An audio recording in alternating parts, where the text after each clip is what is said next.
Hello, everybody. Welcome to a live edition of the Biblical Anarchy podcast here in the LCI Green Room. I'm Jacob Winograd. I hope you guys are all doing okay on this Monday evening.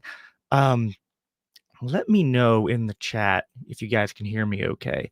I'm getting over a little bit of a throat cold, which you can probably still hear that a little bit of a frog in my throat, and yeah, the whole family came down with it. It was pretty nasty. But I have content that I got to produce, and I was like, all right, well, I'll just turn the gain up on my mic and just be able to speak softly. So let me know if you guys can hear me all right. If I need to adjust the volume at all, just say something in the comments and let me know. I'll be kind of filibustering here a little bit while people tune in. And in the meantime, I'm going to be pulling up the the debate in question, the infamous Dave Smith re Andrew Wilson. This was sort of set up by yours truly. I mean, I won't take all of the credit, but I certainly had somewhat of a role to play in that because I vouched for Andrew to Dave when Andrew kind of posed the question. I think the exact order of events was someone said, "You guys should talk," and Andrew said, "Of course, I'd be willing to." And then I said, "Dave, you should do it. I think Andrew's one of the good guys, and you guys could have a good conversation." And then that's kind of what led to it. Although Dave then kind of like I guess not really threw me under the bus, but then in the middle of the debate, it was like, I don't know why Jacob thought that this was a good idea and said I was the entire reason he was there. So I was like, okay, like, anyway. I was like, I don't think I'm the entire reason, but I mean, maybe I'm underselling the role I had in convincing Dave to do it. Um, I stand by the final product. I think by the time they got to the end, they talked about crucial things that I think need to be talked about in well, I mean, both from a political perspective and a cultural perspective, right? Dave always says libertarians need to learn a conservative lesson and conservatives need to learn a libertarian lesson. Well, they're both sort of I think like the best people to have that conversation because Dave's good at teaching libertarians the sorry, he's good at teaching the conservatives the libertarian lesson, and Andrew, I think, can teach some conservative, really some Christian lessons to libertarians. So, um, yeah, all of that was sort of why I wanted them to talk. Although I thought they should have a conversation, not necessarily jump straight to a debate. But it is what it is. The Crucible is a little bit of a unique machine in terms of how they do debate, and so I think a lot of people were sort of not ready for that and just turned off by Andrew because Andrew is a like when he debates, he debates to win, and he can just be very blunt, very just to the point. He doesn't care about uh, likability, right? He doesn't care about policing his own tone. He's just trying to win the debate.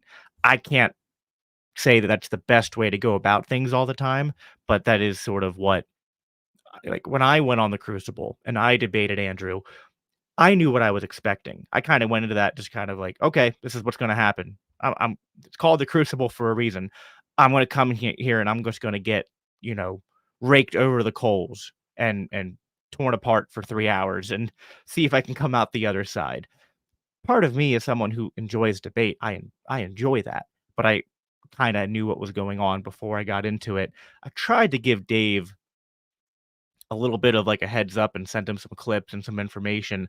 But Dave's a busy guy. Like he was debating Chris Cuomo just the week before, and I think he was just uh, busy doing a lot of different things. Didn't really have the time to prep for it. Probably didn't think it was something he necessarily had to prep for. So uh, yeah, that is what it is. Um, yeah, again, if for those of you just tuning in, I don't know if you could probably tell I'm getting over a little bit of a throat cold, so hopefully my audio sounds decent enough.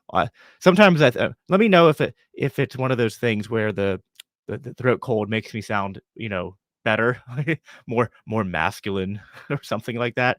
I've heard people say things like that before.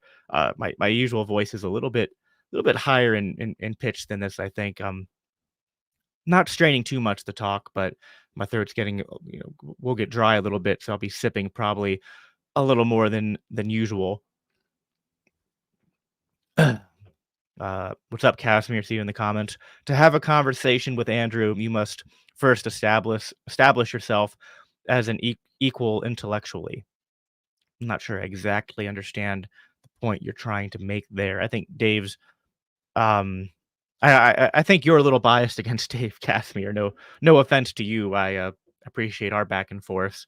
But Dave, I don't think Dave's unintellectual. I think he's trying to find the right balance between virtue and liberty, um, which is a balance I'm interested in trying to find too. And I think that it's sort of interesting because there's almost, I don't know, three camps at play here. There are the radical conservatives, like the hardcore paleocons like Andrew, who just say, well, liberty leads to degeneracy and evil, and we need a Christian authoritarian state to, force what is good in society. And then you have, I guess, like the let me find the right way to say this that's not sort of a derogatory. Well, I don't think it's a derogatory term. I don't mean this in a derogatory way, but you have like the purist libertarians, the ones who think that libertarianism uh is uh should just always be sort of the I don't know, the default answer to things.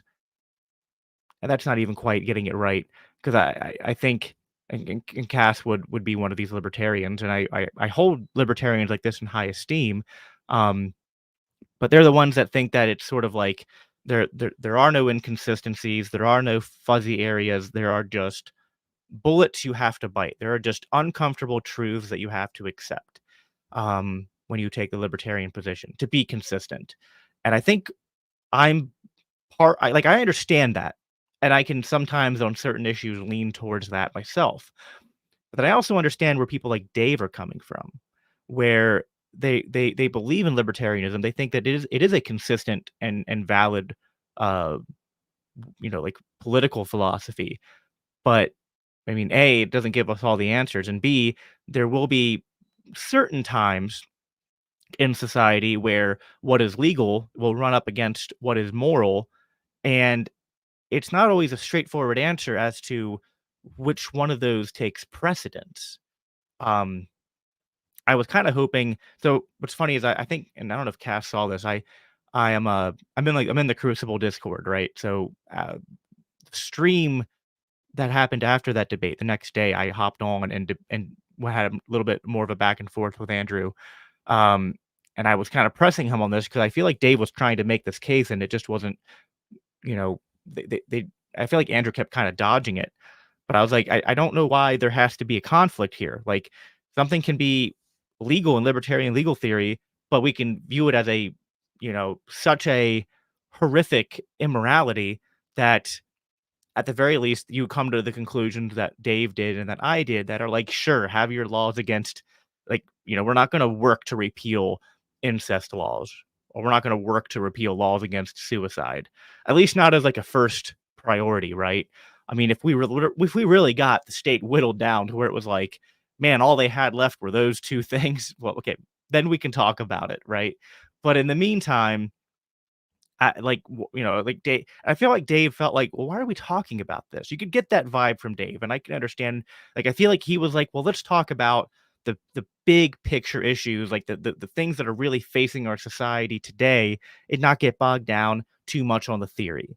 And I can appreciate where Dave's coming from uh in that regard. Um, yeah, I actually think I did. Um, I heard you both times. I heard you talk to Dave at the end of that debate, and I also think I might have heard you when you called in at the end of the stream afterwards.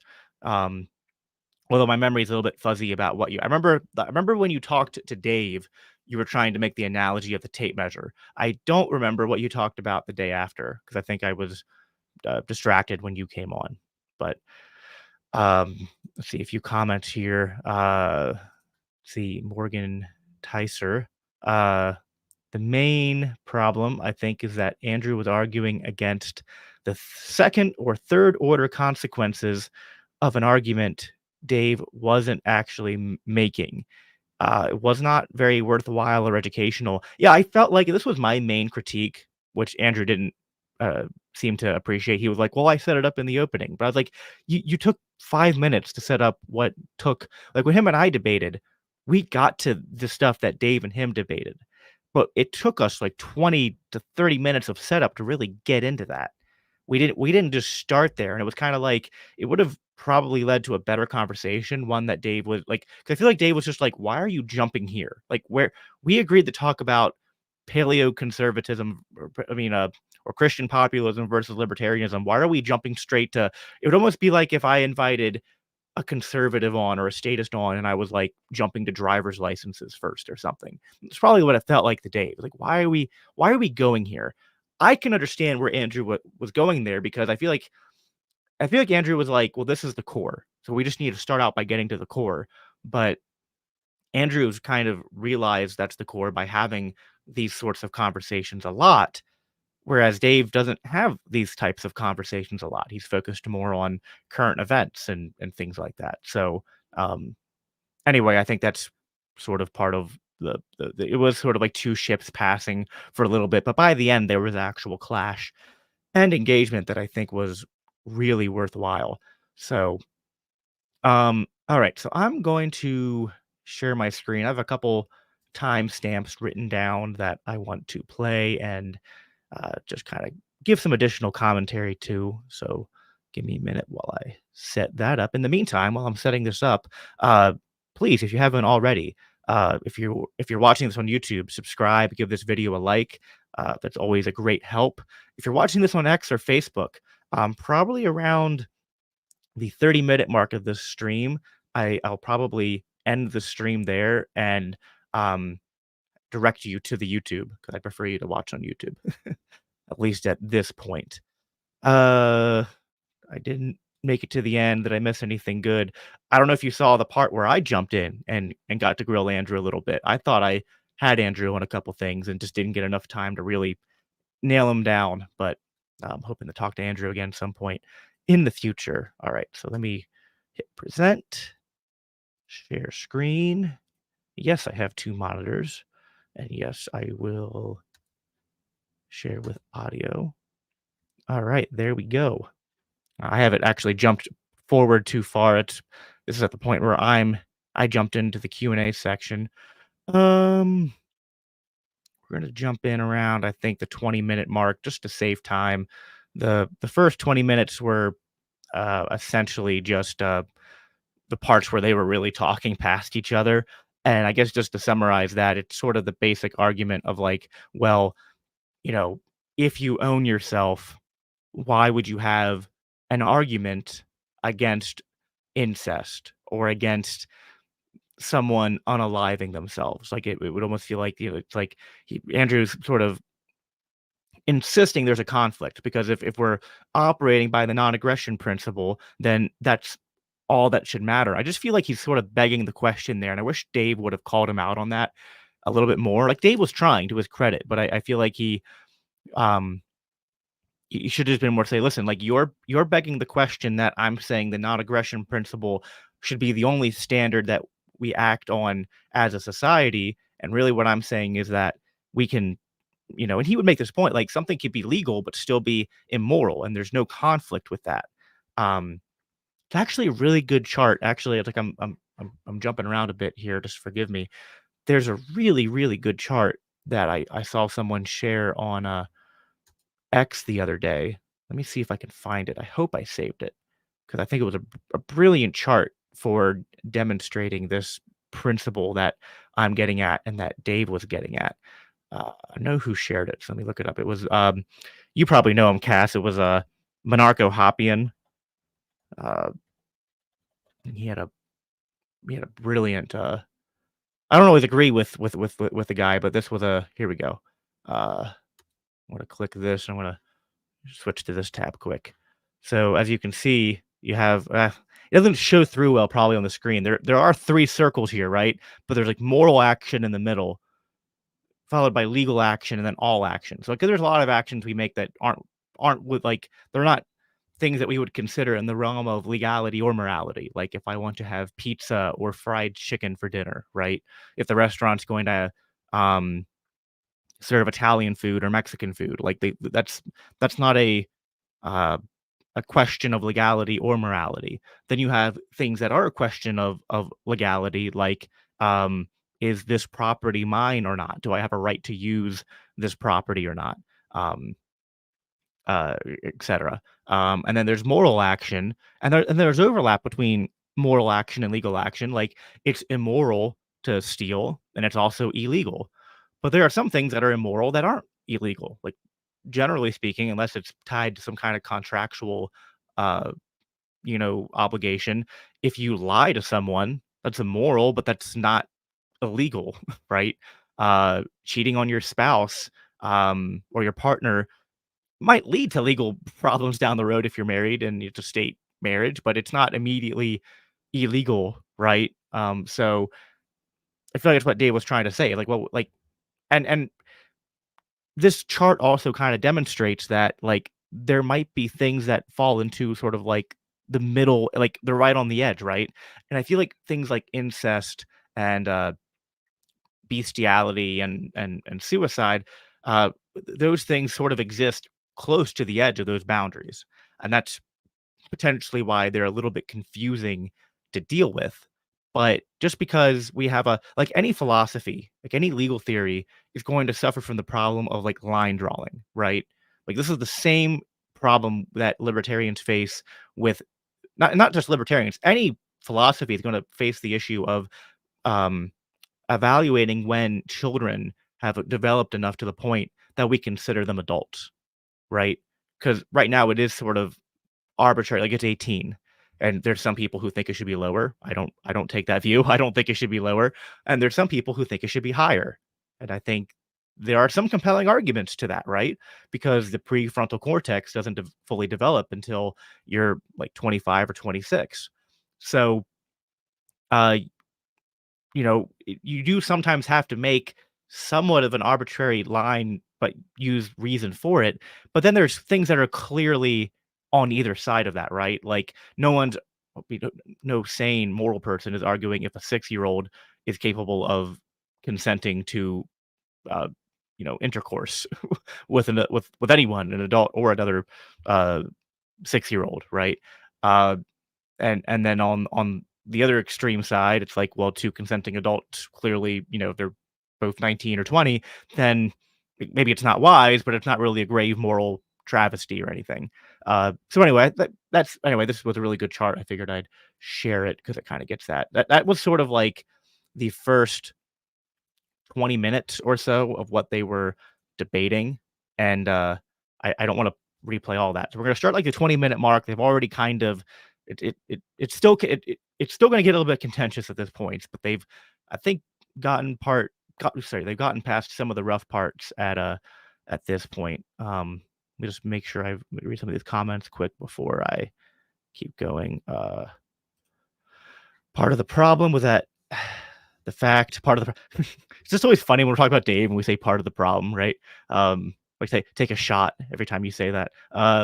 Part of the problem was the fact that Dave stopped referencing libertarian jurist writing at least a decade ago. Yeah, I know that's sort of where, and this is when I'm going to have Casimir on my show actually. When did we say it's going to be cast? I think it's actually just a couple days from now. Yeah, Thursday the 20th. Casimir will be on the show. We're going to get into this because I've engaged a little bit with the people he's talking about.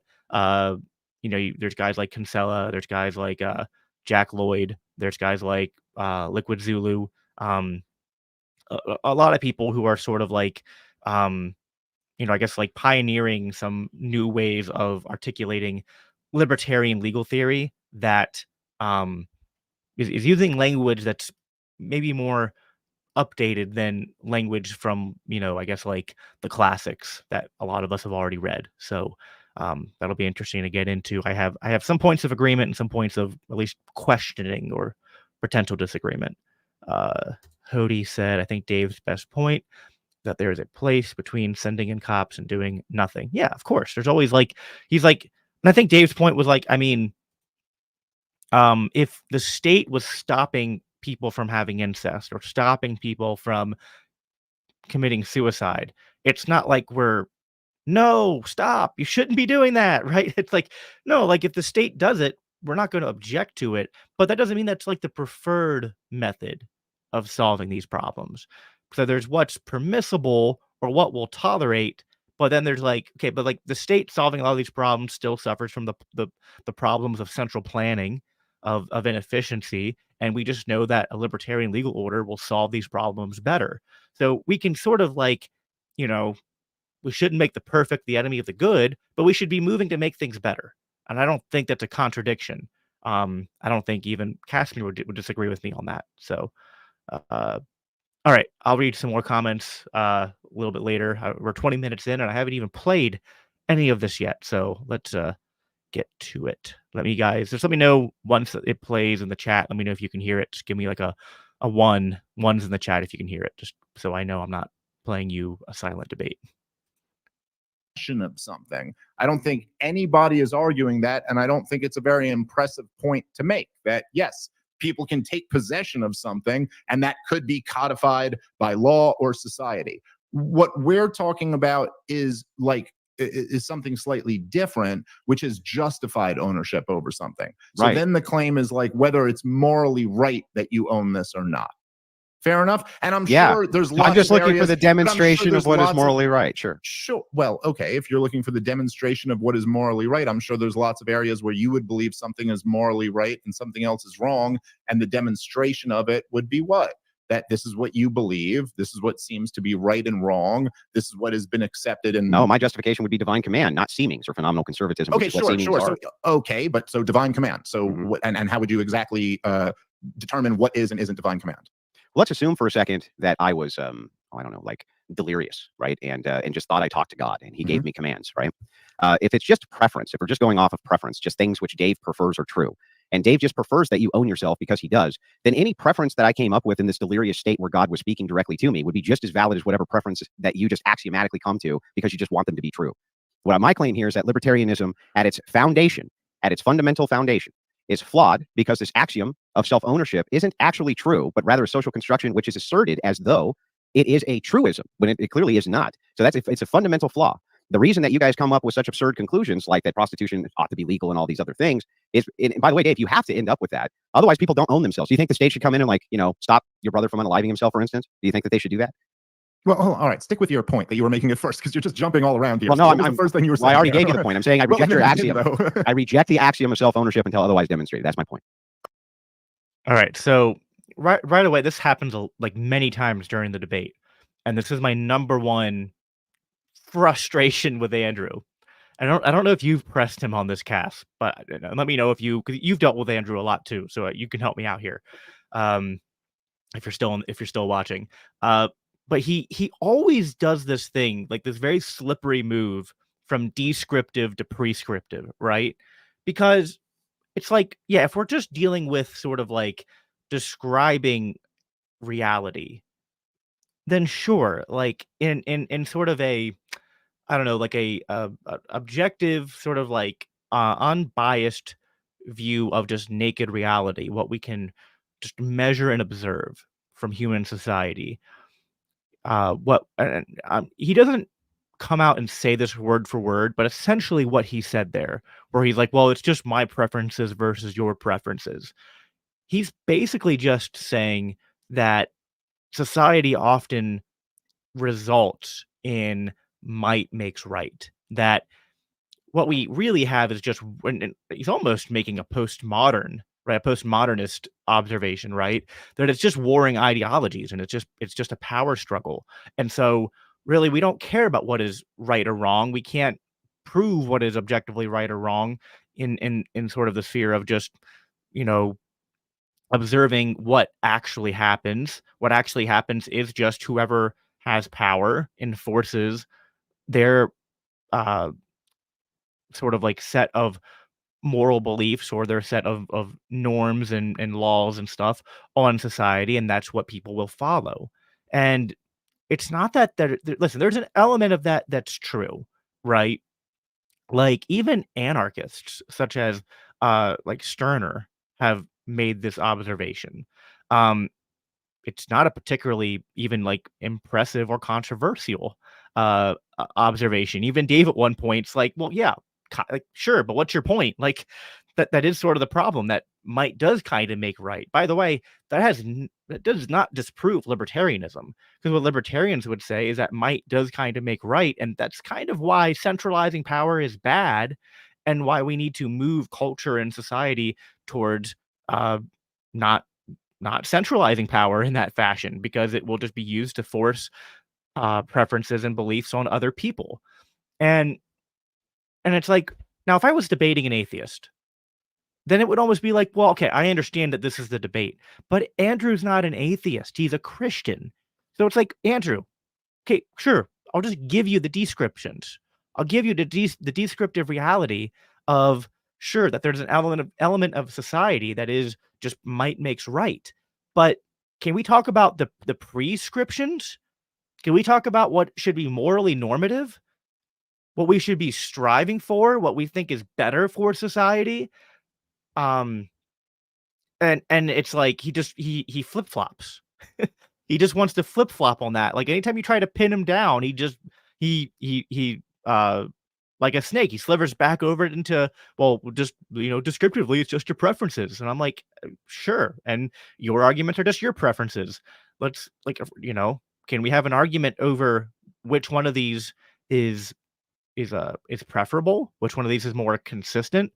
Especially, like, we're both Christians. Can we talk about which one is more consistent with Christianity? Because that's the debate I wanted to have with Andrew when I first debated him, and instead we got bogged down in all this philosophy and theory for almost the entire time. Very little of the time was I able to actually push back with scripture. Um, and I mean, I don't think Andrew's uninformed when it comes to scripture and church history, but I don't think he's debated a lot of people who know a lot on that stuff, and I do, because that's what I focus on. And I just don't think that, maybe he has good answers for that stuff, but I wouldn't know because I haven't got the chance to make those arguments to him, except a little bit later in this. We'll get to that. Um, so I'm gonna play a little bit more, and then I'll read some of the comments. Okay, so what would so you're saying that if I'm sorry, I'm just trying to understand the first part that you're saying here because I'm not getting it at all. So you're saying if somebody hallucinated that something was right and wrong and it was horrifically not right and wrong, that somehow that disproves the idea that anything is right or wrong? If it's only axiomatic and based on preference, it would be just so as how valid. do you determine if anything is morally right or wrong? If it's from a preference base, you couldn't. Okay, so how do you determine that anything is morally right or wrong? I do it from divine command. You do it from preference. I'm no, meeting you do where it you're from at. divine command. What does that mean? Explain that. So this means that I follow Christian ethics. I use transcendental categories inside philosophy to create justifications for the values which come from God's laws. That's what I do. That's a lot of words to not say anything. How do you determine? Do you know what transcendental? Do you know what transcendental categories I don't understand the words. It sounds like you don't understand. Okay, explain it to me like I'm really stupid. I don't understand any of the words. So explain it to me. How do you determine if something is right and wrong? Okay, so what I would do to make these determinations is we start with objective versus subjective. Is it a subjective value or is it an objective value? If we start with it just being a subjective value, then who cares? We never need to go any further than that. We just never need to go any further for justification. So what I've determined is that your values here in libertarianism are subjective value based. Therefore, there's never reason for me to justify anything objectively to you because any subjective preference I have is just as valid. You're not answering my question. Literally, that's the most precise answer you could ever get. Andrew, if you're how do you determine? I just told you divine command. And then I asked you what that means, and you said I just nothing. Explained, no, you didn't. You just said that you think my basis is okay. Fine, Dave. I'll make it super simple because God tells me so. Is that better for you? Sure. No, okay. That's the answer. That's the answer. Okay. God tells me so. God tells you. Yeah. And through what means does God tell you this? He directly communicates right into my brain. He's like, that shit's wrong. Okay. Yeah. All right. So just to be clear, the point of that is that Andrew, it sounds very good when you attack someone and say that's subjective. But when your response to that is God communicates directly into my brain, that also, I mean, I don't know what the word is for that. Subjective. But subjective would probably be the word. But that's my whole point. That's how I'm granting your entire argument. It's like, it doesn't matter. Ultimately, but your counter is also subjective. So right. So then that means that my preference is no worse than your own preference. Well, I mean, no, it means. Yeah, he's doing the same thing. It's like, okay, it's just preferences. I'm like, okay, cool. But can we talk about which one's a better preference? Like, it's just, yeah, it's what I always hate when he does this move. Because it's what he does to kind of avoid criticisms, in my opinion, is that if you try to nail him down on his moral prescriptions, he's like, well, these are just my preferences. Those are your preferences. It's like, okay, sure. But Let's see which one's better. And if neither one's better, if you just believe might makes right, then why even debate at that point? Like if you debate it's because, and this is sort of like Dave was trying to pin him down on this with some of the argumentation ethics, which I think is the right move, is to like, well, you're debating. So obviously you believe that there's right and wrong. You believe that there's truth and untruth. And you believe that one of these preferences is more true and better for society than another. So stop deflecting to it's just preferences versus preferences. Right. So let me read some of the comments here.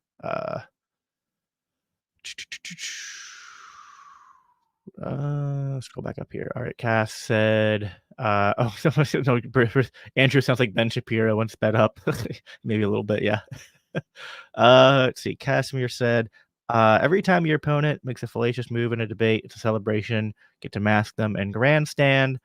As libertarian jurist, you are obligated to correct any might makes right claim by invalidating the concept of right in the context of the law of the jungle. That's a good point too. Is that I guess it's the saying is kind of like just might makes right. Like it's not even right. It's just like it's just might. It's just power. It's just I am making you do stuff. It's basically what it boils down to in the law of the jungle. And it's like fine, but if you're going to do a debate, you don't believe in the law of the jungle, or you're just at least caught in a really tragic case of cognitive dissonance. If you're going to be like, I believe in the law of the jungle, and I'm going to argue for why I think the law of the jungle is better or something, or more true. With like anyway, you're kind of conceding that there's truth and that there's right and wrong, and that's not compatible with the with a jungle theory of what is normative. I don't think he believes it's a preference, divine. Well, he's saying, I believe it's divine command, and you might think that it's not divine command, but then it's just my preference. So that's where if you try to criticize him on that, his justifications are Christian, he's like, well, fine, they're just my preferences, but yours are just, it's how he avoids sort of the criticism, right? It's just sort of dodging it by making that conflation between prescriptive and descriptive. Dave didn't have a good showing here.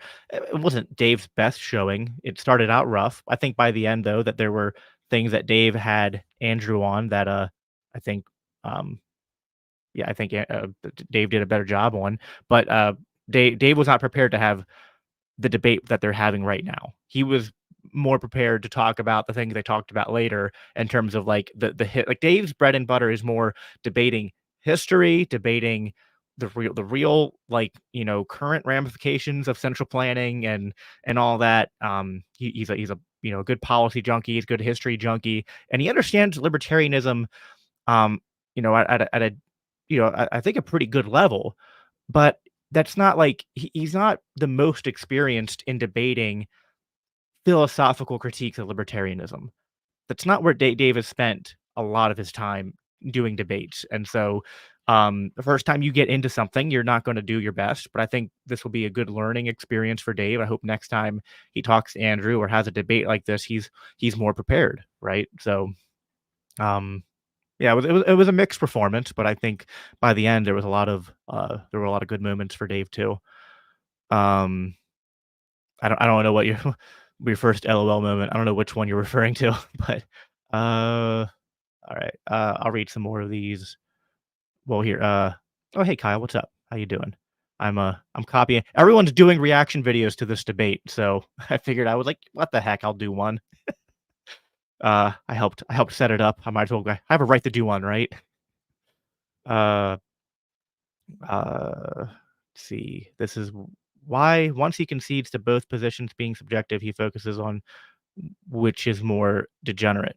Well, it's not obvious to me that, and this is where they finally get into the good parts of the debate, is central planning a better means of combating degeneracy, or does it actually enable degeneracy? And I would say it depends on what time frame you judge on, because if you just kind of focus on this is sort of like, so there's the seen and the unseen, right, when it comes to law, and then there's also what time preference, what time scale are you evaluating?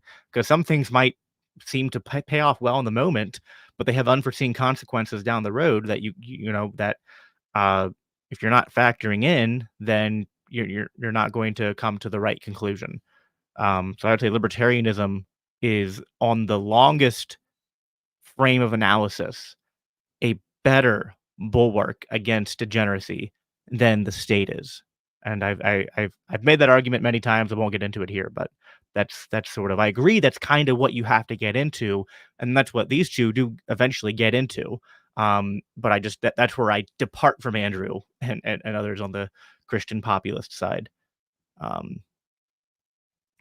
read one more comment here, and I'll read some more later. Andrew is deliberately sticking to internal critique mode because Dave cannot establish objective law and make it distinct from questions of morality.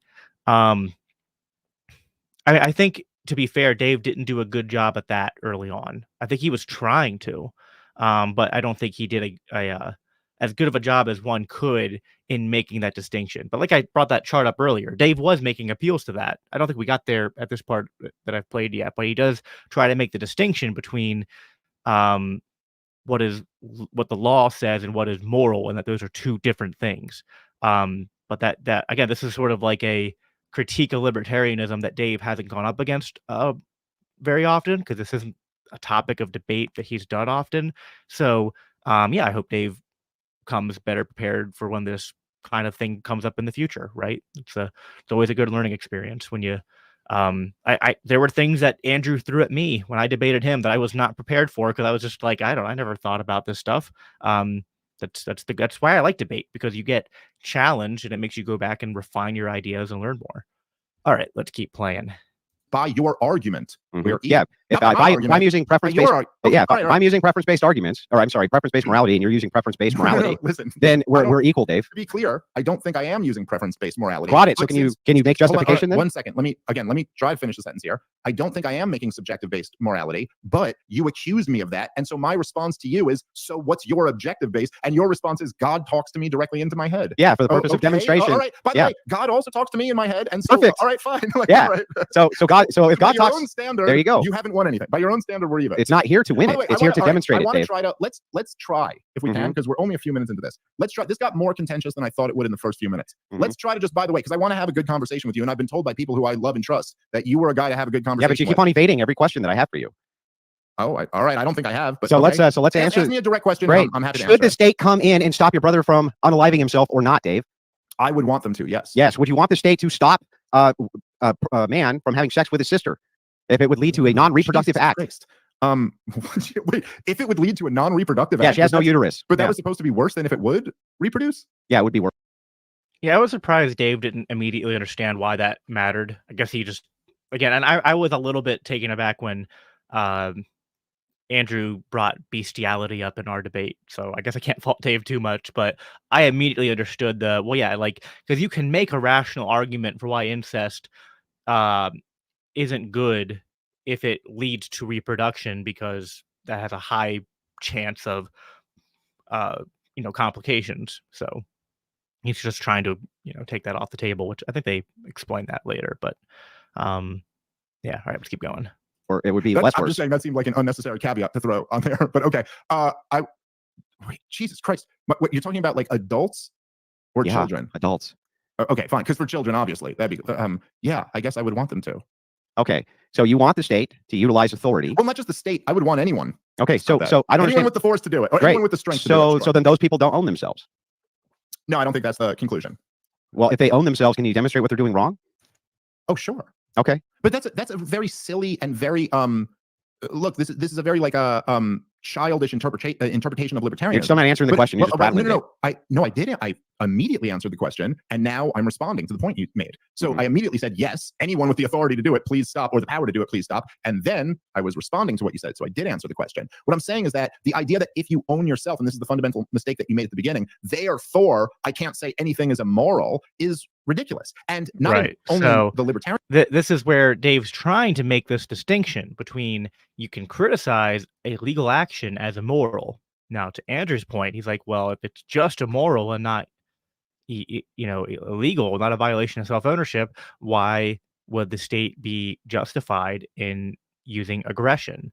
And this is where I think Dave sort of like backed into the right conclusion towards the end of the conversation, where it was like, well, this isn't the best way to solve this problem.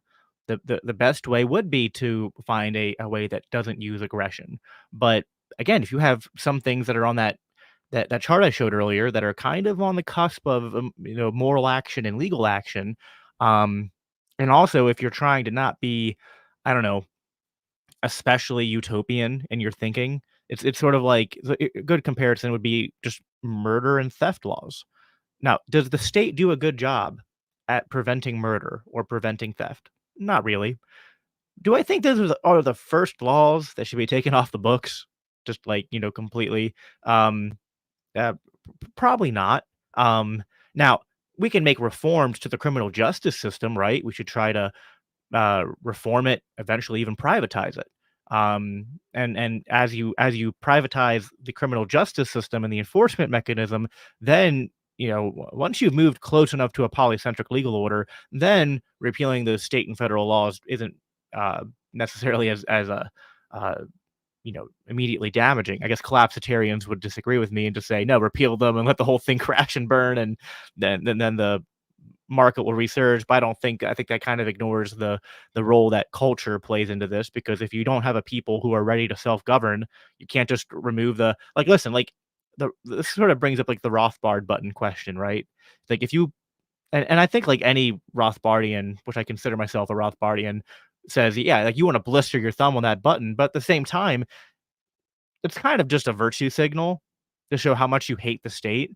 But like, let's be honest, like if we remove the state today, we don't have a people who are ready to self-govern. They're going to create a state, probably a worse state potentially. So just abolishing laws doesn't change the culture of the people to the point where you would have an outcome that would lend towards libertarianism or at least even more decentralized. It could be much worse. And so I think it's more important to repeal what is able to be repealed that people are culturally ready for, or at least that's like kind of like with raising children, when you talk about the zone of approximate development, like you kind of engage kids at like a level slightly above what they're ready to engage in. And then sorry, I hit the wrong button here. And then that kind of pushes them to the next stage of development. So sure, like we can do that in our own society. I think, like legalizing hard drugs might be the next thing, right? Like our society is not quite ready. Not everyone's in agreement that we should decriminalize and legalize all drugs, but that's not so far outside the public conscience and the culture that it would, not be received, or it would be pushed back. Like you could actually get enough support in the either now or in the near future to actually do that. But if you were like, we're going to repeal the murder laws in all the states and at the federal level, people would, people aren't ready for that. And so it's kind of a balancing act of trying to make libertarianism look presentable and serious, while trying to push people in the right direction. I see a lot of comments there. I'm going to play a little bit more. We're almost at the point where it gets really rough, and I'm going to power through this, including getting called out by Dave. Worldview, but in any worldview, there are lots of things, I'm sure in yours, where there could be things that you don't think are illegal, but you still, or you don't think should be illegal, but you still think are wrong. So that doesn't mean anything. If I think people own themselves, I can't think there's something horribly wrong about this. That's not the point. So I'll explain Okay, again. sure. So please. If you want the state to go in, if a brother is banging his sister and she can't reproduce, I don't know how you could demonstrate. Why does reproducing matter in this? I'll explain Sure. why, so that you can't bank on reproduction as being a harm, because it could have like some kid who's all fucked up. So I'm just taking that out of the equation. Okay, I gotcha. I'm just taking that out of the equation, right? She has no uterus, they can't reproduce, or maybe they're homosexuals, right? And they're just related. If they own themselves and they're adults, that is exactly what you would make the argument for gay marriage. They're adults. These adults are consenting with each other. Can you actually justify why that's wrong? Sure. Then justify why it's wrong. Well, I can justify why it's wrong. Okay, there's two separate questions here. And this is almost like, I think what you need to pick apart. So look, there's two questions. One is, could I justify someone using force to stop them? And then there's, could I justify why it's wrong? You get where those are two different things? Yeah, I'm just asking why it's wrong. Yeah, sure. Yeah, so let's do that. Okay, do you get why those are two different things though? You get the point I'm making? Yeah, sure. So can you answer the question now? Yeah, dude. Listen, man, do you want to like have a decent back and forth here, or like, do you want to not? You're still not answering the question. Okay. Can you justify why it's actually wrong for two consenting Yeah, adults? yeah. See, the thing is, I am answering the question. You're just kind of being a dick, Well, when and are trying to you- win the debate. when are rather you than going to having a answer the conversation. question, Dave? See, All right, give him a chance. so is Andrew. that actually like? Does anyone listening to this think this makes for like good debate tactics? No, you actually are not like recognizing that there's a difference between these two things. So I just told you I do. Let's leave him. All right, do you guys want to do this, man? I fucking like honestly, dude. This is just like, You've talked way more than I have, Dave. I just want you to answer my question. Can you justify it or not, bro? Okay. So anyway, I'll go back to saying, do you guys want to do this? Do you guys want to like do a show here, or like what's the point of this? You wanted. Hey, man, I you asked say you specifically if you right, wanted a right. You conversation could or say- debate. you You said a could say- debate. We're debating. No, I didn't say that. I said did say we that. could do whatever you want to do, dude. Yeah, so we're doing a debate. So let's not do a meta But the conversation. debate Just doesn't answer the mean- question. The debate Okay. doesn't mean you talk over me every time I try to Right, answer. I the so just question. want what you to we're answer the gonna do. question. Here's what No, we're gonna I do. understand Let's you do, leave- and I was, but you're Dave, one just kind second. of Here's what we're sure. gonna do. Dave can expound here on what he thinks is occurring here in this debate, and then before you come back in, Andrew, we'll give Dave a chance to Okay. specifically answer the question that you've asked. So Dave's going to do two things. He's gonna do some- Ask me the question again. I'm sorry. Can you justify why two consenting adults who are brother and sister having sex is morally wrong? Yes. Then do it. Okay, because I think it's for the same reason you would think. I think it's against nature. It's evil. It just seems horrible. I don't know. Do you have a better answer for why it's wrong? Well, yes, divine command. Divine command. Okay, fine. So I also say divine command. That's why it's wrong. Well, but There then this you go. By the way, I want to give props to Rob. Rob did a very good job of salvaging that moment and bringing it back. that was like the most heated part of the debate, and yeah. And where Dave's like, I don't know what the heck Jacob thought we were gonna talk about. I don't know if that happened yet or not. I was busy setting some things up in the background. But yeah, like again, people were like, Andrew's being such a like a dick in this moment, and like he kind of is, but also like that's his thing. That's what the Crucible is, and I guess like if you go in expecting that, you don't really care. But I can understand where like Dave's used to being in debates where he can kind of have a lot of time to make his point and talk, and there's not this much interrupting. Yeah, it can kind of come across as like, really, really bad faith. I don't think Andrew is being bad faith so much as like this. He's here to win a debate. Like he's like, anyway. So, I'm going to play a little bit more, and then I'm going to end the stream on X and Facebook. And if you guys want to keep watching, just make sure you hop onto the YouTube if you're not already. So I'll be posting the link for the YouTube on X and on Facebook. So you can click there to the YouTube then once I end those, which I'll give you a warning before I do that. Then the axiom of self-ownership would be wrong. No, How did it he- wouldn't. No, well, it wouldn't. And if you had listened to me when I was that's so responding weird, the first though. time, you would understand. Well, here, that. let me now make my argument back. Yeah, if they right, don't, right. if they don't own themselves, right, or if they do own Mhm. themselves rather, and they're two consenting adults, just like two homosexuals consenting adults, why is it actually wrong for them to do that? You say because it seems like it's against nature, which is the natural fallacy. Couldn't I just apply that to homosexuals as well and say, well, it seems like it's against nature? Yeah, sure. Maybe you could. And do you think so? Your moral oughts are based around just things that gross you out? No, divine intervention, bro. Divine command? Yeah, there you go. So if it's divine command, then you're going to abandon libertarianism and you're going No. to come over to Christian ethics, right? No. No. But I thought you made your justification based on divine command. So okay, listen, it's clear that Great Dave- point, dude. You're right. You have divine command, and you're asking me why it's wrong for a brother to fuck a sister. Listen, dude. I know, like, I don't know anything about you. I don't know why Jacob thought this was going to be a good idea. I know you like dominate 20-year-old like OnlyFans sluts in debates. I also Well, dominate 45-year-old comedians in debates. What's your point? 41, motherfucker. And listen, and no, you're really not though. You're asking questions about why it's wrong for a brother to fuck a sister. Oh, okay. I don't know, because I think it's wrong and yes, awful. And also, do I think that the government, if we're talking about adults, is it being outlawed going to be a great way to regulate that? Probably not. What even is your like vision? I mean, this is like the dumbest fucking question to get into like what the role of government ought to be. Yes, you're right. If the FBI is breaking in and stopping 25-year-old and 28-year-old brothers and sisters from having sex with each other, that's okay. We Yeah, but need they the do government that. to do Just so that. you know, they do that right now. Are you opposed to it? They actually arrest people for doing this and they drag them off to jail. And they put them Sure. in jail for I'm doing not- that. I'm not nearly as aware of this as you are, Andrew, but Yeah. I'm not going to fight against that law.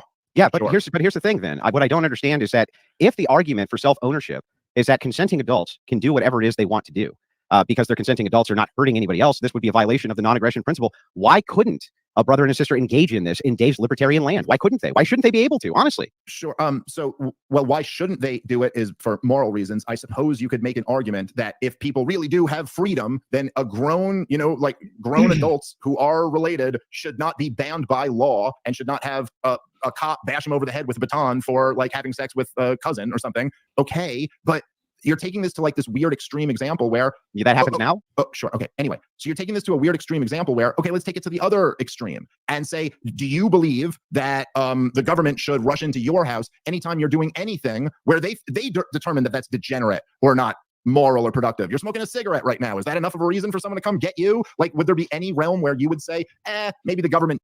By the way, for those of you who were in the watch party when I was, I had a watch party for this when it initially happened.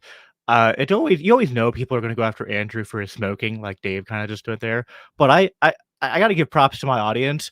Some of the best Andrew Wilson dunks for him smoking were made in my live stream comments that night. I'll have to go back and try to find them if I can to read some of them because they were just I think one was like watching this debate has given me COPD or something like that. It's just great. I think Dave made a brilliant point there. He's just like, okay, like, you know, he's again, he didn't start out with the clear position, and so he's kind of making it now, but he's already lost a little bit of ground in the debate by not starting with it and being clear. But he's kind of like saying, listen, should we fight to repeal this law? Maybe not. Is this the best way to solve this problem? No. And if you want to say, well, by this metric, we should then move to ban other things. Well, he's like, okay, well, what do you want here? Like, do you want to give the state such a power that they can barge into your home anytime you do something they deem to be immoral that's not hurting anybody? Not to mention, how are they going to know that? Do you want to increase the ability of the state to be able to spy on its start quoting Dave's intro here. We spy on our own citizens. Do you want that, right? Not to mention, we already have a bloated prison system here in America. Our prison, again, I'm going to keep quoting Dave's intro here. Our prisons are flooded with nonviolent criminals. So what we want to keep going in that direction. We want to increase the prison industrial complex. This doesn't seem like this doesn't make really a lot of good sense. So while Dave could have made his initial argument and counters to Andrew clearer, his arguments here are valid in terms of what he's pushing back against Andrew on and kind of pointing out the flaws in his own theory. All right, so I'm going to end this quick on Facebook and X. Again, if you want to keep watching, go on to the YouTube. I have it posted on X and on Facebook, so you can go ahead and find that. Let's see here. Going to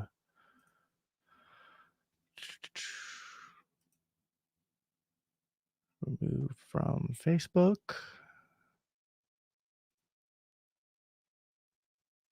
And that's done. And we're also going to remove from X. And that's done. All right. And we're going to keep playing here. And shouldn't be regulating every inch of what I determine from divine, whatever that is moral or immoral. Yeah. So actually, this makes my point for me. This is great. So the reason that I just go ahead and concede a lot of these points, because there's no real reason to fight them. For instance, if you agree with me that the only justification that you can have is that, well, because God told you it's gross, and so therefore you ought to not do it, then this would mean that you agree with me in divine command and should be a Christian ethicist. That's why that's done. That's why I just make it super easy for you to go ahead and agree. And you did. You agreed. Absent. So I'm just going to ask this straight out. Okay. And no, I don't believe in that sort of government overreach. And I can give you my systems and reasons for why that is too under Christian ethics, where we both take into account consequence, but also take into account duty. So I'm going to ask this: absent any kind of divine command, God didn't tell you anything. Would you say that it's not moral? And can you justify why it's not moral for a brother to hump his sister? Could you do that absent divine command? Like, honest question, Dave. This is super important. Sure. So I would say this, right? I grew up an atheist. Well, I mean, I'm Jewish, but I grew up like not a religious person. It was just, kind of what I was born into. And I was pretty much an atheist for most of my life. And then I had some experiences as I became a young adult that made me think about God and kind of get in touch with him. And then it was really when I had my first child that I really found God. So I would agree with you that, yes, there is something from God that instructs me as to what is right and wrong in this world. Sure. However, before I ever believed in God, there was just a deep feeling inside of me that would have been very wrong. And I do believe that was always from God. So Okay. I don't So know then, what, so then, like, absent God. what that proves. So to then me. It doesn't absent prove God. nothing in this argument. Yeah, but yeah, no, that's what I it feel. does though, and I'm going to explain how. I'm going to explain Go how ahead. because you're saying that absent God is just your preferences. It's just how you feel. No, That's what makes not what's what I moral said. or not No, moral. Then but what would see, make that's it immoral? See, that's Absent not- God. See, here's the thing, dude. Andrew, I think you're doing a thing here that a lot of like internet blood sport debaters try to do, which is that you're trying to win before you're actually listening to what I'm saying. I can So it's steel like, man the entire thing if Try, you'd like. try to listen to what I actually said and grapple with that. What I said was not before I believed in God, it was just subjective. What I said was before I believed in God, I always had this feeling, and what I believe is that was always God. Okay. And So to that's steel my man, point. to That's, steel, that's a very different thing Sure. than what you said. All right? Sure. So I'll just steel man the position. The position to make sure I don't get this wrong at all is Mhm. that you believe that there was some type of natural law given to you by God before you ever even believed in God. Correct?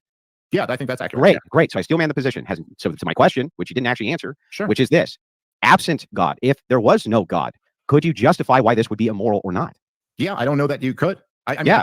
I think absent God, it's very difficult to arrive at morality. Right. So absent God, so you're a divine command as well, divine command theorist, just like myself. So Sure. if that's true and you're a divine command theorist, and we have now shown how self-ownership leads to absurd conclusions like a brother being able to hump their sister. No, but I disagree with. Okay. Well, okay, why can't, if you own yourself, why can't you hump your sister? She owns herself, Dave. That makes no sense. All right, so we're that's the end of the timestamp that I had. I was going to do 20 to 40. I'm going to jump ahead now. Let me find that timestamp quick. I should have this pulled up earlier. My bad. Do, do, do, do. Come on, where do I have it here? Here we go. All right, so we're going to jump to a little bit ahead, 54:25. So let me pull that up here, 54:25. Once I get this queued up, I will read some of these comments that I missed. Scroll up here a little bit. Kyle said, "I hope I didn't come off as too hard on Dave and mine. I have a ton of respect for the guy. I didn't watch yours yet. I'll let you know after I do. I'll probably listen to that tomorrow at work." Let's see. Agree, it's obvious. Not obvious. Sorry. Andrew showed the flaw in his argument when he said he didn't care how big the government gets, as long as the men who run the government are moral. I think it's a good point. I mean, yeah, Andrew does this too, though. So Andrew kind of threw some ad homs at me instead of making arguments when we debated too. So everyone does this at times. Let's see. Yeah, I agree. This part I just played was like the most heated. There was important stuff talked about there, which is why I played it. But it gets a lot better afterwards. I'm skipping to the part here about where it's going to get pretty juicy. Yeah, I mean it comes across as aggressive. Like I won't deny that Andrew's style was aggressive, but his point is that he just wants people to answer his questions. And I can kind of be sympathetic to that because I think he is sometimes what you'll see in debates is that people won't answer a question, they'll go on a tangent and kind of deflect. And he's like, "Well, hold on. Like maybe you didn't understand the question, or maybe you don't have a clear answer for this, but I just want you to focus on this point here." And almost like I feel like libertarians should be sympathetic to Andrew here because really the problem is that Andrew is being just as autistic as libertarians are about like, no, like we're going to focus on this point and I'm not letting you move on until you answer my freaking question. So it's like, is it maybe always the best tactic? No, I think Andrew probably should have like backed off way sooner when he realized that it wasn't going well. But at least Rob kind of stepped in and helped to course correct on that front. Let's see here. He states a lot of the time he isn't trying to change the person's mind, but the sway. Yeah, that's the other thing. Is like I don't think Andrew really did a good job of persuading people with his approach either. So that doesn't, help him out. Anyway, so many people call questions dumb because they haven't seriously questioned or thought about anything in their entire life. Well, so I'll grant you that, but I'll also say that the points Andrew's trying to make are sort of like, I don't know, like we get to a point where I think the response is okay, like we're not going to make the perfect of the enemy of the good here, but we do need to understand what is better or worse. And I feel like although Dave could have done a better job responding to these arguments, I just feel like there are good answers for them, which get into a little bit later. A lot of people don't ever think about the larger meta ethical issues and their implications. Yeah, I think this isn't stuff that a lot of people like. I mean, when I became a libertarian, it wasn't like my major hangups were like, but who will stop all the goat fucking, right? That's what Andrew did to me. He was like, like, can you hump goats? Like when I was becoming a libertarian, I wasn't like, man, I'm gonna be, staying awake at night wondering who's gonna stop all the goat humping and all the incest, right? Like these aren't really major criticisms to libertarianism in a practical sense. They're things that kind of push you because you're having a moral revulsion butt up against a legal principle. And I think any person who has a moral conscience, who is a libertarian, when first pressed with that, is going to be like, yeah, it's a little weird, but they eventually get to the right conclusion, and Dave does eventually get to the right conclusion here. So anyway, that's what I have to say about it. All right, so I think I have the right time. Let me double check. 54:20. Yeah, we're right about there. All right. No, the truth is that if we didn't have what we have today, and this is what happens with every very powerful centralized government, is that their biggest enemy becomes the family, the church, the community, because they don't like things that compete with them. If we actually got rid of all of the impediments between that, you would see an enormous return to normalcy in this country. You would see, I mean, look, starting even in the 1930s with Social Security, when you had the government take over the role of, we'll take care of old people when they get older. What you used to have was what? That parents would rely on their children to take care of them when they get older. Once you remove all of the disincentives toward normalcy and family and community, if the state was to be reduced to the size that you're talking about, no, my concern would not be, do we have federal agents with guns going in to break up incest amongst adults anytime it's happening? I don't even know how you would go about enforcing that. What about people who just want to transition? Again, the transitioning stuff is totally a statist product. This is something that's come out of the universities that are essentially government programs that has been perpetuated by the corporate media and I'm not disputing any of that. Should they be allowed to do it though? No. Well, that's no. Listen, no. Okay. Hold on. Let me say this to be clear. Children, absolutely not. You should not be allowed to do that. Adults, a doctor should lose their license if they were ever to perform a surgery. But it's voluntary. Sure. And they consented. But a license could also be voluntary, and a medical board could also be voluntary. So what does that mean? Well, so that's interesting that you bring that up, considering that the AMA was just a large corporate entity. I wanted to pause before here. So Dave, this is where they get into the really good parts of the debate, where they're debating, is it better to have a state because it's just easier to sort of like by fiat decree these things are bad, or is the anarcho-capitalist model of the way that you push back against these sorts of things is through means of contract and private property, such as licensing, right? Because you could say that, like, well, someone's allowed to do this, but you would have things set in place that, like, so let me take a sip of water quick. Excuse me, I'm still getting over that throat cold. All right, so this gets into like private law theory, which I think is incredibly important, right? Because a lot of people don't think about how law or even just problems in society can be solved outside of just blanket force, outside of you did this, we're sending men with guns to stop you, right? Which is essentially what Andrew is arguing for.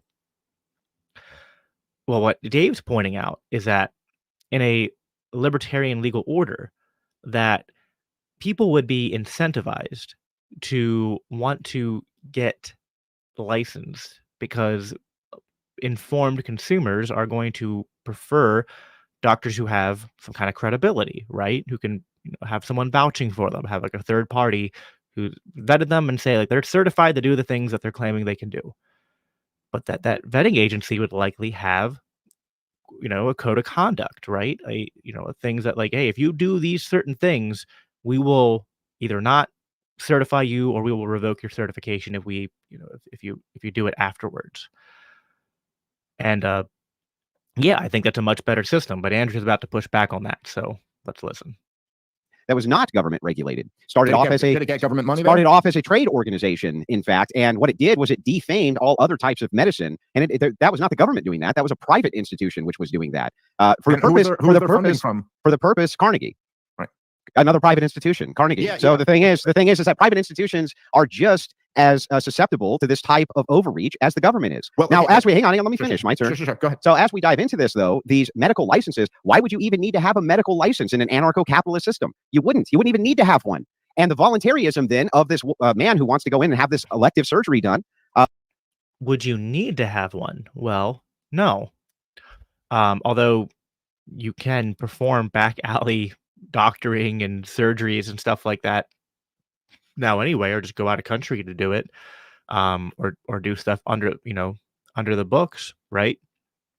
So that's not a problem unique to libertarianism. That's anytime you have a system of rules, you can have ways in which people will try to subvert those rules.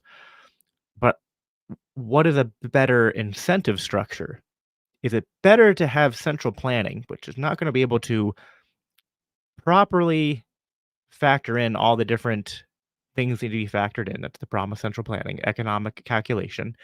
And then not only that, but once you have the state involved with it, then you're bringing in lobbyists, right? Whereas if you have a decentralized model and many different licensing boards, well, the lobbyists can't, I mean, for one, we'd be on a real money system, not a fiat currency system. So there's not unlimited money and inflation. Two, even though you could still have like rich lobbyists, I suppose, who could, try to influence licensing boards, but like they can't influence all of them. And so the checks and balances of the market through competition, that results in these licensing boards that create the rules for these doctors being more beholden to the consumer than and the endpoint consumer than and maybe investors than they are to lobbyists. And suddenly things like PR and things like liability. That's the other problem, is that the state grants a lot of protection from liability under the current model. So is anything perfect? Well, and I haven't got a chance to nail Andrew on this down yet, but honestly, Andrew's criticisms of libertarianism honestly are just the invoking of the nirvana fallacy. Your proposed system isn't perfect, and there are still ways in which maybe the thing I don't like could possibly happen. But what that presupposes, the fallacy inherent to that argument, is the presumption that your system could prevent it from happening perfectly, but it can't. And that any system could. That should even be the reasonable gauge by which we judge if a legal theory is true and if it's useful, right? And so that's really that's what it comes down to. That's what most statist objections to libertarianism boil down to, is the perfect solution fallacy, or the nirvana fallacy. And this is like if you go back and watch the debate I did with Andrew, the way I was trying to phrase it with this way is that, yeah, no, there's problems all around, right? Like from the Christian perspective, well, yeah, humans are fallen, we're sinful. We're always going to have issues, but let's, I like the Thomas Sowell quote of that there are no solutions, only trade-offs. Well, let's compare the trade-offs of central planning and a state, a monopoly of force, a monopoly over civil governance, right? Let's compare that to the trade-offs of the free market, the trade-offs of a polycentric legal order, the trade-offs of a private law, libertarian society. It's still going to be imperfect, but it's going to be better. It's going to have better mechanisms of correction and improving over time. Not to mention just the fact that so many, and this was something I really hope that if Dave and Andrew talk about again, because Dave didn't bring this up, and he brings it up in a lot of his debates, and it's one of his best points. Not that it's his point uniquely, but he makes it well, that the economic is social, and that so many of the social problems we have in society today are a result of the fact that people have been bombarded by, they're the victims of economic warfare via the Federal Reserve and the money printing system and taxation and central planning and all of the malincentives and malinvestments and bubbles and bursts so that are created by the government's intrusion into the free market. And so some of these problems that are just prevented before they even happen if you have a libertarian free market society that is more conducive to human flourishing. Because when people are more economically well off, they're able to engage in a lower time preference. And they're not as, because what the state does now, and Dave brought up how the state leads to degeneracy, but he didn't quite make the full argument because it's not just that the state promotes degeneracy.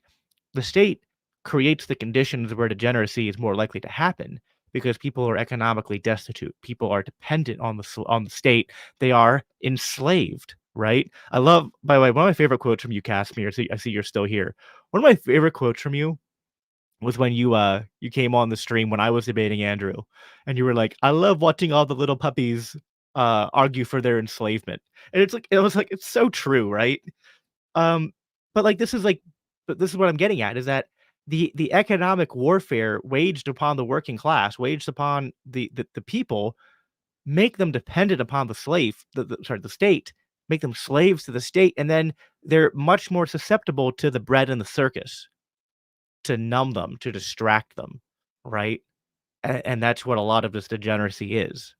So, Dave's cooking now. Dave's doing a lot better. Although I still, I wish there were certain things he'd sneak in there. It's hard when you're on the Crucible, especially your first time, because it's just such a different format. You don't get like it's easy right here, right now. No one's interrupting me. But when you're on the Crucible, you have to be able to stand your ground. You got to jockey for talking time. You got to deal with a bunch of interruptions and misdirections, and you got to try to bring it back to what the actual focus is. It's tough, but I think I held my own. I think Dave held his own too. But we both have things we wish we would have done better.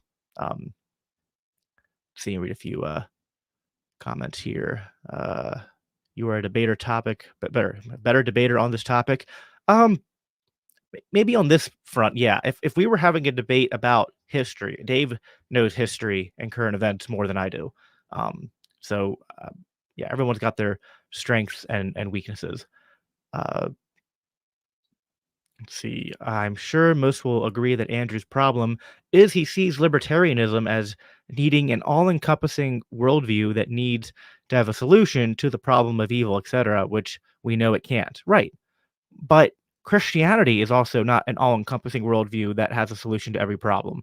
Christianity doesn't tell, so even if you were I don't know, the first example that came into my head was that even if I wasn't a libertarian, right? If I was just a statist still, well, the Bible doesn't tell me what the ideal tax rate is. The Bible doesn't tell me the right way to structure the economy. The Bible doesn't tell me if the restaurant should be a Mexican restaurant or a Italian restaurant. Christian, now the Bible, from a Christian here, put my Christian hat on. I never took it off, but it's on. To speak primarily as a Christian here, the Bible is the total worldview, the total package when it comes to the most important questions of eternal life, of salvation, of our purpose in life, of why we are here, of objective moral goods and objective moral evils. And so I'm not trying to say the Bible is a deficient. I'm just saying it's focused on those things. It's not a textbook on advanced physics, right? It's not a textbook on mathematics. And this is, I really hope, I don't think it's up yet. I can check. I keep bugging them to post the video they posted the day after, because I got on that stream with Andrew after this debate and pressed him on this to be like, why are you suggesting that, exactly to your point, Conrail, why are you suggesting that libertarianism or Christianity have to be these all-encompassing worldviews that just give you exhaustive answers for everything? Because neither of them do. And this is the point of what Dave makes, that conservatives need to learn the libertarian lesson and libertarians need their conservative lesson. I'd argue they're Christian lesson, right? Because libertarians need virtue, but Christians need economics and a legal theory. And guess what? The legal theory that is most consistent with Christianity and Christian principles is 100% libertarianism. And I will die on that hill. So, all right, I'm going to keep good comment, Conrail. I think you hit the nail on the head. I'm curious what and you'll have to forgive me, man. I forget how to pronounce this. I'm curious why you disagree. If you want to tell me, you can put it on. I don't know if I'll have time for a panel at the end. We'll see. If there is, I'll shoot you a message. But all right, I'm going to keep playing here. Why would that be a problem? There's no medical licenses, Dave. It's anarcho-capitalism, baby. Okay, so if you're going to say that the worst case scenario in anarcho-capitalism is that some random man could go in and someone would give him this like surgery, okay, fine, I guess. I think that if you're asking why there would be licenses or why there would be voluntary organizations, because that's what human beings always naturally gravitate toward. But regardless of that, none of that is really the problem. The problem in our society is that this insane shit is being pushed on everyone, and it's being pushed by giant corporations who are connected to the government. It's being pushed by the government class, and most importantly, it's being pushed in the government schools. You know, one of the things, and also being pushed by private institutions and think tanks who go to lobbyists and influence the government. Let me finish. Let's Dave finish. Yeah. All right. Okay. So one of the things that I would say to people listening to this, because I hope you guys will like kind of try to internalize this a little bit. Look, this whole shit, all of this insane degeneracy is being pushed by the most powerful people in this country. And it's not as if this just organically arose out of nowhere. And I hope you guys would at least consider the possibility that, look, the government always, by its nature, moves into the areas that were traditionally left for family and community and churches. And even something like educating the kids. This is one of the biggest problems that we have, that the government is in control of it. And why? And what would happen if they weren't? It would fall back into the realm of families and communities and churches. And what do you think would be better? What do you think would be better? This being run by Washington, D.C., or this being run by your local church? That's kind of the point I'm making. And if that means I have to sacrifice the FBI going on hunts for people having incest, I'm willing to make. Yeah, I mean, these are almost great points that you forget, like these institutions like the AMA and this type of thing, which started out 150 years ago. That the government came in, they used to come in with antitrust laws and break these things up. And under anarcho-America corporatism, these antitrust laws would not exist. These people would become. Do you know anything? Let me finish, Dave. Okay, I apologize. Go ahead, Andrew. Okay, so anyway, over and over again, we see what happens when corporations also gain a huge leverage on power. Andrew's biggest weakness is that he's, I don't know. I don't want to break Casimir's rule and make an insult before I make an argument. Let me make the argument first. He's wrong about the history here. He's blaming so much of like things that happened during like the Gilded Age and like the late 19th century into the 20th, right? And he's blaming so much of it on the private sector, which just shows that I don't think he has really studied the history, or he's trying to ignore certain parts of the history that don't serve his argument well. But he's he's basically just the same people who tell us that the same people who gave us pregnant men are where Andrew's getting his history from. So that's my little jab there.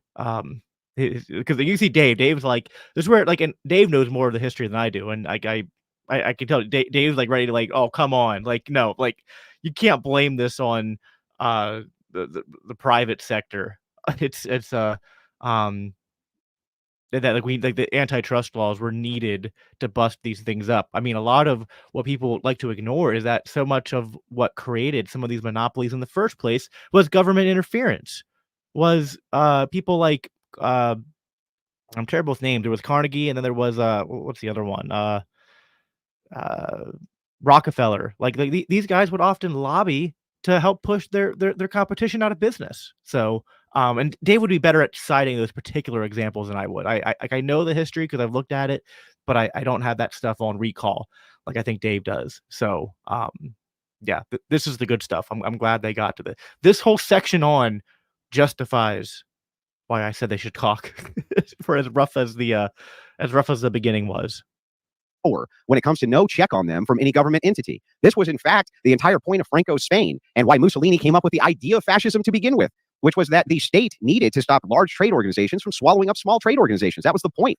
All right, let me finish, man. Sorry. They recognized that this was an important thing, because what ends up happening is corporate power can also become elite and it becomes a government unto itself. Anarcho-capitalism is not going to stop that from happening. And on top of that, when we're talking about these moral odds, these moral claims, there's not going to be medical licenses. There's no driver's licenses. There's none of these things which would protect you from this degeneracy, which your libertarian idealism leads us to every time. You can't even tell us why any of these things are wrong to do, Dave. Well, okay, I already told you, and I have the exact same answer for what you have for why they're wrong. But listen, let me ask you this. Have you, because I know you call yourself a paleocon on Twitter, are you like, are you familiar with like the paleoconservative thinkers? Like, Pat Buchanan is my favorite, yeah. Okay, by the way, for anyone listening here, read every Pat Buchanan book you can get your hands on. They're the absolute best. And Paul Gottfried, too. You really should read him. He's just so good. And Sam Francis and all of these guys, dude. Go read them, and you will understand why this is just not right. No, it's not, because Pat Buchanan would agree with me. He would say these moral odds. He would say these moral odds are going to require state enforcement no matter what. That's why he was a paleocon. Okay, but what Pat Buchanan would not agree with you on is this idea that if there wasn't the government regulating these things, there'd be no reason for anyone to have licenses or something like that. That's just not true, dude. And who would license them? Listen, all of these guys, Pat Buchanan, Paul Gottfried, all of these guys, Sam Francis, they all said that a huge part of their program was a drastic cut in the size and scope of government. Because they didn't like the military-industrial complex. No, not just that. Yes, Andrew, believe me, I know this stuff, so I'm not wrong about this. Yes, they wanted to cut in the military-industrial complex, but not just that. They wanted to destroy the managerial state. That was their entire plan. Paul Gottfried said, and this was his view, which I thought was a perfect way to say it, which I think you should really consider, that he goes, I am strategically a radical libertarian. And he was very clear that he's not a libertarian because he believes in rights in the same sense that I do. Like he was saying, I don't believe in your right to live any degenerate lifestyle that you want to, but I'm strategically a radical libertarian, because he recognized that the only way that you could ever return to normalcy, culturally speaking, was to get DC out of the mix. That the centralized federal government cannot be this in control of the way children are raised, the way people are educated, the way people get healthcare and education and housing, without it totally perverting the natural State order. and local governments are just as susceptible to these things, Dave, from lobbying and everything else. And you can't stop. You can't stop lobbying. They're not. It's just like I wish Dave could have hit him harder on this, but like they're just not. Like, I'm sorry, but a government that can roll over 330 million people and print money is not as susceptible to lobbying, not as attractive to lobbying as like a little municipal government. Like it's just And then Andrew, when I've debated him, will go like, well, that's just micro and macro. It's not like, no, it's not just like it's not the same thing, just on larger and smaller scale. This is something that I might ask if you're still watching, Cass. If not, I'll bring it up when we talk this week. This is an argument I'd like your help fleshing out. The confusion that Andrew and his supporters have with the micro and macro, where they think it's just a difference of scale, where it's just like, well, I mean, you know, it's all the same, that like your local municipal government and then Washington, D.C., like just, you know, the same thing. It's but the scale, even the scope of their powers, right? And just the nature of how decentralized it is. And really, like, I don't know how Andrew could argue this unless he was, and actually, you know what? I know how he could, because he did this with me. He was like, well, we should just argue for a global Christian government, but even he conceded that was unlikely to happen. So it's like, okay, Andrew, if it's all the same, then you should be advocating for globalism. If you're not, then you're conceding that there's something bad about too much centralization. So then, you know, so anyway, I hope I get a chance to, or Dave gets a chance to, or someone gets a chance to pin him down on that, because I think it's just a really weak argument. All right. I wanted to play more of this section here, but I'm running out of time just on my end. I'm going to skip to the part where I jump in for the audience Q&A portion, because I thought that was cool, and I don't know if anyone stuck around that long. That was about 2 hours in, so I'm gonna skip to that and press play. Yes, I do find that there's some sense of duty I have, because that's like the impression that I want to give to my kids, is that you're supposed to know something about what you're talking about, and you're supposed to care about it, and you're supposed to stand up for the truth, even if it's a little bit inconvenient for you. So yeah, gotcha. Okay. All right. Remember, we're prioritizing people with. By the way, I got a woman from the New York Times came up to me at the outside of the Libertarian convention and interviewed me for a bit, and I was like, "What's it like to talk about the occupied territories when you're not allowed to say occupied territories?" She's like, yeah. By the way, she just laughed. She thought it was so funny. It's actually pretty funny. It is funny. All right, Jacob, go ahead. What's up, Jacob? I'm still mad that you didn't let me use my line, Dave. I'm gonna, you know what? Somehow I'm gonna like get it in this whatever to this this next show. exchange is, I'm getting it in there. I'm getting I'm it in glad- there, Dave. Well, I'm Jacob glad is your the boys reason kissed I'm in- here, by the way. So I'm glad you guys kissed and made up. I was we had a rough opening. we had a little rough opening there. So I have a question for Andrew. Andrew, you said that taking money from like one person or one party to pay another is theft, but not when they're using it to like build infrastructure. No, Is that no, right? it can be theft. It depends on how it equates to Christian duty. So what is duty to the state? What is duty to the church, and what is duty to you? So you do have an obligation to give to Caesar what is Caesar's, and we do think that you get the government that you deserve. And the reason you get the government that you deserve is because you are the moral arbiter of the things which are around you. That's what will is, and we do Right, but you're have saying- exactly the government that we deserve. But what's this? Because I'm trying to find your standard for when it's theft and when it isn't. Because you said if they're taking it from like rich people to give it to a demographic on immutable characteristics, that was your argument. You would say by Christian ethics that's immoral. No, no, But no, if no. they're- Only so here's the thing. Only that it could be. The thing is that taxation. That's it, right? It's all about nuance, right? The thing is that it could be. So the question is, when does it become? That's what you're asking me. Like, when was X taking from you become This is theft? some It's a harder question to point he's making. It's like yes, okay, fine. I'm asking when it becomes theft. Anyway, answer. And even under Christian ethics or any ethical system, when you are going to deprive what we have socially constructed to be property, we're going to have some kind of value add here to figure out what your duty is. So you basically we'd have to take this on a case by case to make a determination. but if you That's why I was asking for the delineation of where the case is. But then, like on your system, because you're advocating for a Christian society, crap. a Christian Wrong. government, like Wrong button. That's literally what I said. I was like I think it's coming up. Where I'm just like, okay, so it's fine when it's for stuff you like. That's your standard. Like taxation is great when it's funding the crap I want to fund, and not when it's funding the stuff I don't want it to fund. Like it's essentially what his view is. but wouldn't these Mhm. Christians just pay for these things voluntarily anyway? Is the other point? But it seems to me, Of course, what that's you why I said- brought up social programs. So under social programs, the answer is probably yes. But what about infrastructure? If we come to infrastructure or conscription, or Well, who makes having infrastructure? Like it's not having to infrastructure. hang Is on. not What if I just say infrastructure or social programs? I mean, that's kind of what the New Deal was, right? Like it was giving people jobs. So I mean, it's like I don't think Andrew's not seeing that it's all just the same. There is no actual distinction from stealing wealth from one part of the population to distribute somewhere else, which is all taxation is. Let me finish. I'm almost done. Or defending the homeland. If you have a conscription and you have the military defending your homeland from attack, is that unethical? I'm not so sure that it is, bro. Not. It just seems to me that I don't see a clear standard here, because even with infrastructure, you're still just taking money from one group of people to give to another. It's all just redistribution from a central plan. Yeah, but the argument of redistribution is not my argument. Simply redistributing, because that's how Caesar chooses to So it's do things, redistribution is doesn't good when it's things you like. necessarily mean it's theft. No, we have biblical standards for what theft is. Do So we it's not?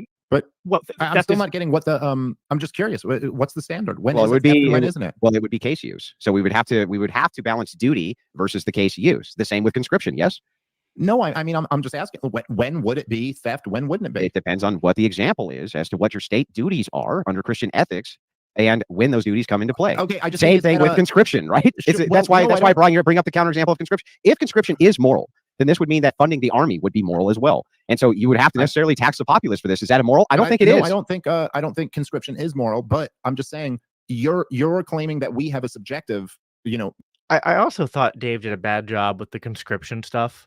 I could kind of see his point. He just didn't articulate it well enough at all, which was like, if you're under, like, if you live somewhere that's like, actively being invaded, then conscription's still wrong. But like, if the threat is that grave, like, yeah, it's kind of like the same thing with the, banning incest and and suicide. It's kind of like there come points in time where rubber meets the road, and it's like, okay, yeah, like if we're actively being invaded and able-bodied men are like, I'm not going to help defend us, then I'm not going to die on the hill of saying they shouldn't be conscripted.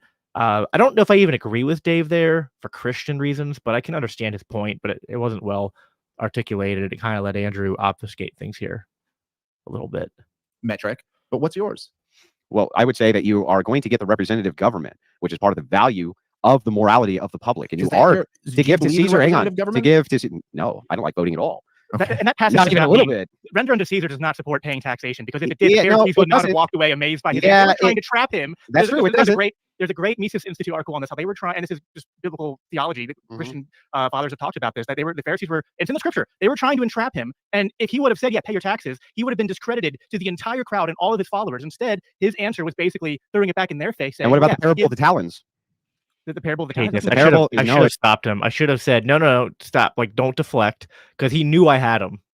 Like, he knew that he has no argument against this, because there is no argument against this. Anyone who uses render unto Caesar to justify taxation has not read that passage closely enough.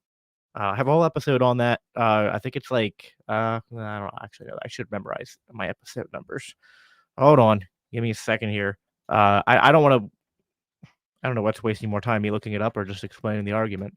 But if you go to biblicalanarchypodcast.com and if you're here on YouTube and you look up episode, where is it? Come on. Any day now. It's one of the earlier ones. I know that. Episode 7. That's one of my earlier episodes, but it holds up. It's an old meme, but it checks out. That's a great place to start. And the Mises Institute. I think the Mises Institute article is called "Render unto Caesar the most misunderstood passage." It doesn't at all support taxation. If anything, it makes the libertarian point that what is Caesar owed? Only that which is his. Guess what? That which he declares by fiat, by force, is not his. And Jesus knew this, and he gave an answer that perfectly demonstrated this without falling into the trap. The trap being, if he would have said, "Don't pay your taxes," they would have accused him of, treason to Rome, advocating people don't pay their taxes, and they could have had him arrested on that. So and a lot of the people back then were really against the taxation because they viewed it as illegitimate. They viewed Caesar as, idolatrous and false rule. They wanted Jesus to overthrow Rome. So if Jesus would have said, "No, you should pay your taxes," then he would have, the Pharisees still would have won. They just would have won. Instead of arresting him, he would have been discredited to all of his to all the Jewish people. So if Jesus would have said, "Yes, pay your taxes," then the next line in the last line of that passage, where it says the Pharisees were amazed by his answer and walked away like astounded, speechless, that wouldn't have happened. They would have celebrated. So, Anyway, what's going on? The YouTube's been hovering between 20 and so I don't know why so many people more watch on X. I'm trying to draw more to YouTube, which is why I did that close of the thing. It might be all bots for all I know. Do your I'm gonna conscript all of you to give a thumbs up on this video. If you haven't already. I appreciate that, Cass.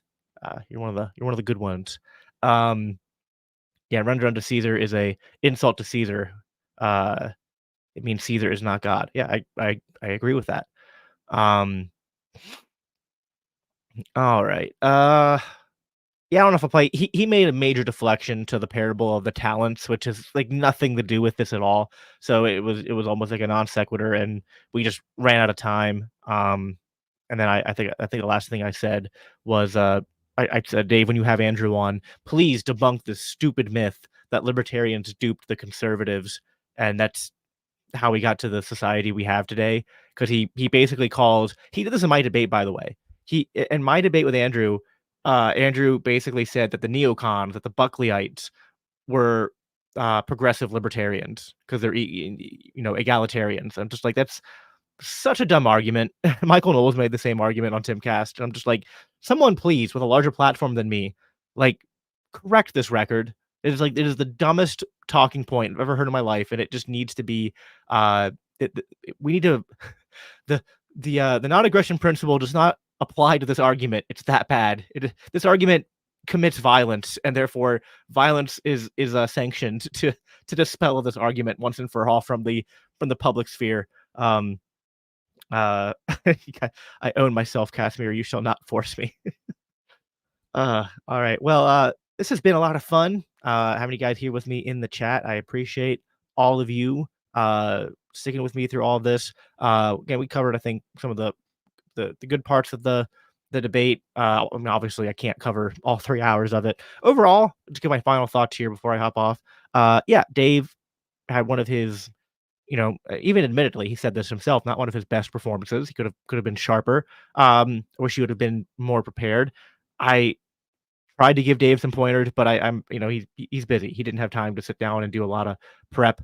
Which is why guys should have a conversation first, and you should know what you're getting into before you get onto a crucible debate. But I still think that Dave brought a lot to the table in terms of challenging Andrew's worldview and a clashing of ideas that I think is important, because a lot of conservatives make the same arguments that Andrew makes against libertarianism, and they're just and they're bad arguments. And so we need to uh yeah, because I think we need to be especially from a Christian perspective. There's a lot of Christians who are conservative who have leanings and sympathies that align with libertarianism, but they won't make the plunge because they still think that there's a need for the state. They think there's a need for uh, force being the normative means of enforcing morality on society. And, uh, some moralities, like property rights, that those can be enforced by force, but other things, not so much. And central planning, again, like I said earlier, I think the best argument here is that the Bible does not teach advanced physics. It does not teach marine biology. It doesn't teach mathematics. It doesn't teach economics. It doesn't teach an exhaustive uh, political or legal theory. But the things that the Bible does touch on regarding governance, regarding law, regarding morality, regarding uh, authority and rulers, regarding the state, the logical conclusions of those teachings put you in a libertarian perspective, I think, necessarily. Because if we're going to live for the kingdom of God, we can't live for the kingdoms of man. And First Samuel 8 says it, it's almost a biblical treatise again of why the state is evil, because it's not only going to take from you, it's not only going to take your kids and make your kids fight on the front lines of their wars, but you will also become their slaves, and that state which you have erected shall claim to be sovereign, shall claim what belongs to God and what belongs to other people. That's what the state does. The state is just an entity of predation. It is a state of taking what other people have made and redistributing it most often to themselves. And the conservatives need to learn that lesson. So, there's a lot of comments here at the end that I'm not going to have a lot of time to dive into. I appreciate all of you guys sticking around. Yeah, definitely. I'll highlight this one comment. If you go back and watch the debate, go watch the last interaction with Casimir and Dave. You guys got off to a bit of an awkward start, but by the end, Dave was kind of agreeing with you. And so, yeah. And then check in. What do we say? So Thursday, pull up my calendar here, the 20th at 9 o'clock. As long as my voice has not given out, Cass will be coming on live here on the Biblical Anarchy YouTube, and we'll probably dive into this stuff and a lot of related stuff relating to libertarian legal theory and how to apply that in the real world and things of that nature. So it will be epic. Yes. So, all right. Well, that's all I have for you guys today. Again, I appreciate it. Make sure before you leave that you like this, subscribe to the channel if you haven't already. And yeah, that's all I got. As always,